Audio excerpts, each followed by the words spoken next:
বাশার আল আসাদের পতনের পর সিরিয়ায় সামরিক সক্ষমতা গুঁড়িয়ে দিতে তীব্র বিমান হামলা চালিয়েছে ইসরায়েল।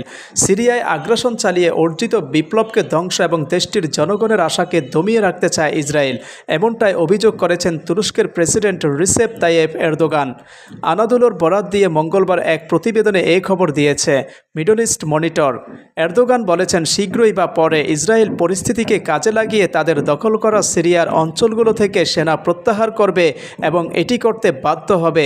অন্যদিকে যুদ্ধ পর্যবেক্ষক সংস্থা Syrian observatory for human rights বলেছে, ইসরায়েলের হামলায় সিরিয়ার গুরুত্বপূর্ণ সব সামরিক স্থাপনা ধ্বংস হয়েছে। যুদ্ধবিমান, যুদ্ধজাহাজ ও হেলিকপ্টার থেকে শুরু করে ট্যাঙ্ক, সাঁজোয়া যান, ক্ষেপণাস্ত্র ও ড্রোন সব ধরনের অস্ত্র ধ্বংস করে দেওয়া হয়েছে। এরদোগান জোর দিয়ে বলেছেন, তুরস্ক যে কোনো পরিস্থিতিতে সিরিয়ার আঞ্চলিক অখণ্ডতা ও ঐক্য রক্ষায় দৃঢ় প্রতিজ্ঞ। তিনি বাশার আল আসাদ সরকারের বিরুদ্ধে বিজয় নিশ্চিত করায় সিরিয়ার জনগণকে সমর্থনে তুর্কির প্রতিশ্রুতি পুনর্ব্যক্ত করেন।